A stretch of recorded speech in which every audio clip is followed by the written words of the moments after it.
দিলাম ফোটাবো। Happy Bhaiphonta, happy Bhaiphonta. Hello guys, welcome back to our channel, welcome back to our blog. তো আজকের ভিডিওটা হচ্ছে একটা অন্যরকম ভিডিও। তো প্রথমেই জানাই আমার ব্লগের বড়দের আমার প্রণাম, আর ছোটদের জন্য আমার অনেক অনেক ভালোবাসা। ছোটদের জন্য ভালোবাসা বললাম কারণ আজকের ভিডিওটা হচ্ছে আমার ভাই বোনদের নিয়ে। তো আজকের ভিডিওটা স্পেশাল হচ্ছে ভাইফোঁটা স্পেশাল। তো ভাইফোঁটাটা কি, যারা তোমরা করো বা যাদের আছে তারা খুব ভালো করে জানো যে ভাইফোঁটাটা কী। তো চলো, আমিও ভাবলাম ভাইফোঁটা একটা ছোট ব্লগ তোমাদের সঙ্গে শেয়ার করেই নিই। তো তুমি দেখতেই পাচ্ছ, এটা আমার দিদি। তো আমার দিদি আমার থেকে বড়, সেই জন্য ও আগে ভাইফোঁটা দেয় আমাদের বাড়িতে, তারপর আমি। এই নিয়মটাই চলে আসে। আর এগুলো হচ্ছে আমার ভাই, আমার কাকার ছেলে, আমার ভাই, আমরা সবাইকেই একসাথেই ফোঁটা দিই বসে। তো ওপরে যাদেরকে দেখছো তারা মামা কাকা সব আছে, অডিয়েন্স ওরা আমাদের। এটা হচ্ছে আমার ভাই। আর দিদির ফোঁটা দেওয়া আপাতত হয়ে গেছে, আর এখানে আমার ফোঁটা দেওয়া স্টার্ট হচ্ছে।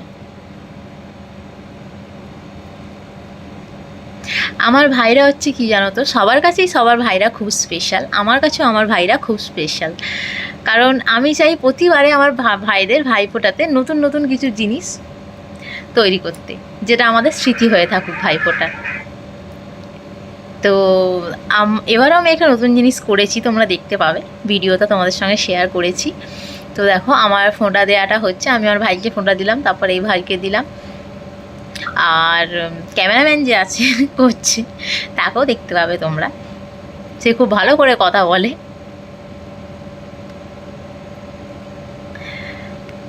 এখানে আমার ফোঁটা দেওয়া পর্ব চলছে। আমি হাসছি কারণ যে ক্যামেরাম্যান যার কথা বললাম সেই পিছন থেকে আমার কমেন্টগুলো করছে, সেই জন্য আমার হাসিটা পেয়ে যাচ্ছে।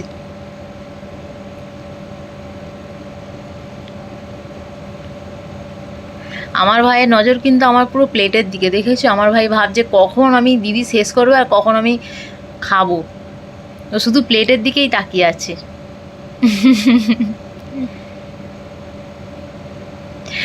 আমি গেছিলাম, আমার আজকেও কাজ ছিল, ভাইফোঁটার দিনও আমার কাজ ছিল। তো প্রচুর খাটাখাটনি হয়েছে আমার কাজের ওখানে, কিন্তু আমাকে দেখে মনে হচ্ছে না প্রচুর খাটাখাটনি হয়েছে আমার, কিন্তু একটা টাইম বুঝতে পারবে, টাইমটা বলছি তোমাদের। আমি বলছি এখানে কোনটা খাবি বল, কোনটা খাবি বল।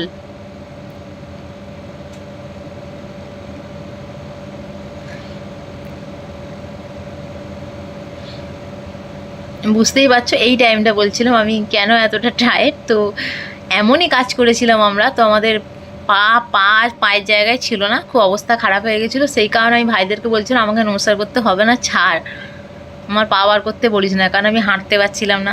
কিন্তু আমার যারা বড়রা ছিল আমার মাথার কাছে দাঁড়িয়ে, দিদি মা, তারা বলছে না নমস্কার করতেই হয়। এই একটা দিনই ভাইরা আমাদেরকে নমস্কার করে, বাকি দিন তো মেরে মুড়ে চালিয়ে দেয় মারপিট করে আমাদের।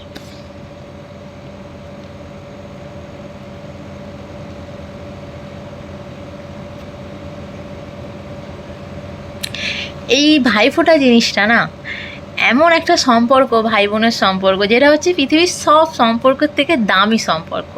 দামি সম্পর্ক, খুব ভালোবাসার সম্পর্ক ভাইফোঁটা। যে যেখানে যেমনই হোক, ভাইফোঁটার দিন সে দৌড়ে আসবেই তার দিদি বা বোনের কাছে, যত দূরেই থাকুক না কেন। এটা এমন একটা জিনিস, এমন একটা টান ভাইফোঁটার আমাদের, যাকে টেনে নিয়ে আসে।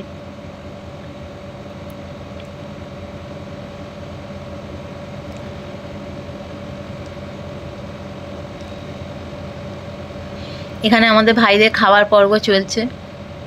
অনেকক্ষণ বেচারারা আমাদের জন্য ছিল না খেয়ে, উপোস টুপোস করে, আমরাও ছিলাম না খেয়ে উপোস টুপোস করে।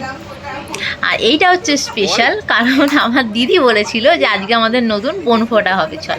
ভাইপোরা তো আমরা সবসময় দিই, সারা বছর দিয়েও থাকবো সারা বছর, তো আমরা নতুন বোনফোঁটা আজকে শুরু করি। তো এইটা হচ্ছে আমাদের বোনফোঁটা। আর এগুলোকে যারা দেখছো, এগুলো হচ্ছে আমাদের ভাইয়ের বউরা, মানে আমাদের বৌমারা।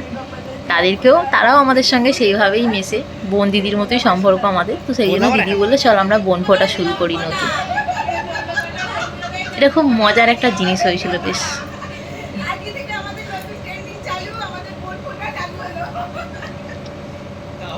তো আমাদের বোনফোটাতে স্পেশাল ছিল আমাদের রসগোল্লা, কারণ আমাদের মিষ্টি শর্ট ছিল, সেটা আমরা ভিডিওতে বলেছি। আর যাই হোক, এই জিনিসটা খুব স্পেশাল হয়েছিল, আমার খুব ভালো লেগেছিল। এবার আমাদের কেউ কারো নমস্কার করা হচ্ছে সবাই সবাইকে। পৃথিবীর সকল ভাই বোনেদের সম্পর্ক যেন এরকমই থাকে, এরকমই চলতে থাকে। ঝগড়া মারপিট তো চলতেই থাকবে, তার সাথে এইগুলোও যেন থাকে। আর এইটা হচ্ছে স্পেশাল বলেছিলাম তোমাদের কাছে, কারণ আমি একটা কেক এনেছিলাম, যেটা বলেছিলাম যে ভাইফোঁটাতে আমরা সব একসাথে কাটবো, সব ভাই বোনেরা মিলে, যেটা একটা স্মৃতি হয়ে থাকবে, যেটাতে সবার খুব আনন্দ হয়েছিল। আর সবাই জানতো না, এটা জাস্ট আমার তরফ থেকে সারপ্রাইজ ছিল যে এটা করব। আর এটা হচ্ছে আমার মা, আমার ওই দিদির ছেলেকে আমার মা ছোটো থেকে ফোঁটা দিয়ে আসে, ও ছোটো থেকে আমার মায়ের কাছে ফোঁটা নিয়ে আসে। তো ভাইদেরকে যেভাবে প্লেট দিতে হয় ওকে সাজিয়ে, ওকে ছোটো থেকে ওকেও ওইভাবেই প্লেট সাজিয়ে দিতে হবে। তো এখানে আমার মা কাকিরা সব দাবি করছে যে কি দিবি বল বাবু, কি দিবি বল আমাদের তুই। আর এখানে আমাদের ফোঁটার পর্ব শেষ হয়ে গেছে, তো খাবার আনতে যাচ্ছিলাম আমরা ভাই বোনেরা। এখানে যারা আমার সঙ্গে আমার হাওড়া শহরের বাসিন্দা, তারাই আশীর্বাদ বিরিয়ানির দোকানটা সবাই চেনো, সবাই চেনো যারা এখানে থাকো। তো আমি বিরিয়ানি আনতে গেছিলাম ভাইদের সঙ্গে,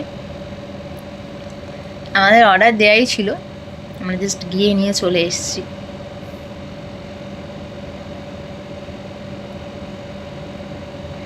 বিরিয়ানি এসে গেছে আমাদের রেডি। আর এখানে মা আর ভাই মিলে বিরিয়ানিটা ভাগ করে নিচ্ছে। ওই ভাগটা করলে এটা খুব সুবিধা হয় একটা দিতেই আর কি। আর আমার মাকে তোমরা দেখছো, আমার মায়ের মাথার গামছা খোলার সময় হয়নি, কখন থেকে বলেছি মা খোলো খোলো, পিছনে পড়েছিলাম, আর মায়ের সময় হচ্ছে না। আর এইটা হচ্ছে স্যালাড করেছিলাম, এটা জাস্ট আমার একটু হাতের কাজ ছিল ওই আর কি, একটু ভাবছিলাম একটু সাজাই গোছাই। আর এটা দেখছো নতুন একটা মেম্বার আমাদের ঘরে, কিসমিস, এটা আমার মামি। আমার মামারা সেনকে এসেছিলো আমার মায়ের কাছে ফোঁটা নিতে, সেটাও অনেক বড় পাওনা ছিল আমার মায়ের কাছে। আমার মাই যায়, কিন্তু আমার মামারা এবছর এসছে, সেই জন্য আমার মা ডবল খুশি ছিল। অনেকজনই এসেছিলো, এটা আমার বড় মামির মেয়ে, আমার ছোটো মামি, বোন, এটা আমার ছোটো মামা, বড় মামা, সব খাচ্ছে। বলছে ভিডিও করিস না আমাদের এই অবস্থায়, কিন্তু আমি করেছি। তো চলো ভিডিও শেষ। এটা হচ্ছে আমার রাত্রিরে লাস্ট খাবার। আমি এত কিছু সারাদিনের খাবার সব রাত্রিরে নিয়ে বসে গেছি, দেখতেই পাচ্ছ।